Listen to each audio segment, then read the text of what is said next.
एक गांव में एक गरीब किसान अपनी बेटी के साथ रहता था।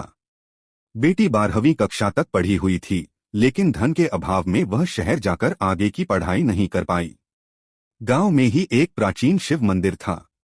वह कन्या अपने माता पिता की आज्ञा लेकर प्रतिदिन उस मंदिर में सेवा करने जाती थी। वह शिवलिंग पर जल और बेलपत्र चढ़ाती, मंदिर की सफाई करती, झाड़ू पोछा लगाती और मंदिर को स्वच्छ रखती। पूजा करते समय वह पूरे मन से नमः शिवाय का जप करती। पंडित जी उसकी श्रद्धा और सेवा देखकर बहुत प्रसन्न रहते और उसे आशीर्वाद देते। बेटी, भगवान शिव तुझे सबसे अच्छा जीवन साथी देंगे। वह कन्या न केवल भगवान की सेवा करती, बल्कि गांव के गरीब बच्चों को पढ़ाती भी थी। गांव में ठाकुर साहब नाम के एक जमींदार रहते थे।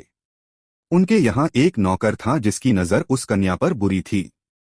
वह आए दिन उसे तंग करता और बुरी बातें कहता। कन्या ने कई बार उसे चेतावनी दी, अगर तूने ऐसा किया तो मैं पिताजी से कह दूंगी। लेकिन वह दुष्ट नहीं माना। एक दिन उसने मंदिर में कन्या का हाथ पकड़ने की कोशिश की। कन्या शिवभक्त थी, उसने गुस्से में उसे जोरदार तमाचा मार दिया। पंडित जी यह सब देख रहे थे। उन्होंने कन्या से कहा, बेटी तूने ठीक किया, लेकिन दुष्टों से झगड़ा भी अच्छा नहीं। उनसे बचकर रहना ही उचित है। समय बीता। महाशिवरात्रि का पर्व आया। ठाकुर साहब ने मंदिर में बड़ा उत्सव कराया, सोने का छत्र और आभूषण चढ़ाए। पूरा गांव भंडारे में शामिल हुआ। अगले दिन जब पंडित जी मंदिर पहुंचे तो देखा कि माता पार्वती के आभूषण गायब हैं। यह समाचार सुनकर ठाकुर साहब ने पूरे गांव को बुलाया। पंडित जी ने बताया, सुबह सुबह मैंने तो केवल किसान की बेटी को मंदिर में आते देखा था। ठाकुर साहब ने उसी कन्या पर चोरी का इल्जाम लगा दिया। उन्होंने कहा, अगर तूने गहने चुराए हैं तो लौटा दे, नहीं तो तुझे कड़ी सजा मिलेगी।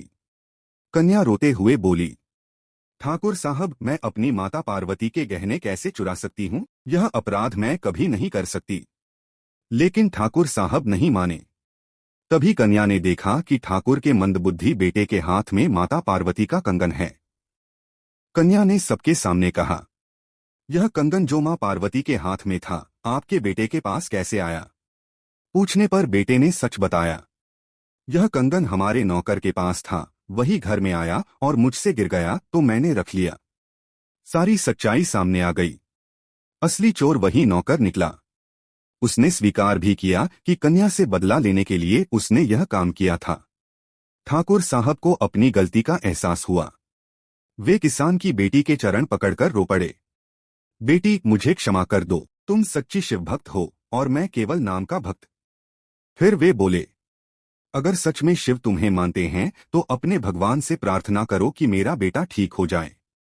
कन्या ने कहा, अपने बेटे से कहो कि वह शिवलिंग पर जल चढ़ाए, बेलपत्र चढ़ाए और सच्चे मन से भगवान से क्षमा मांगे। ठाकुर साहब ने वैसा ही किया। चमत्कार हुआ, उनका बेटा पूरी तरह स्वस्थ हो गया। पूरा गांव गूंज उठा, हर हर महादेव। ठाकुर साहब ने किसान से कहा, आपकी बेटी वास्तव में देवी के समान है। मैं इसे अपनी बहू बनाकर अपने घर लाना चाहता हूँ।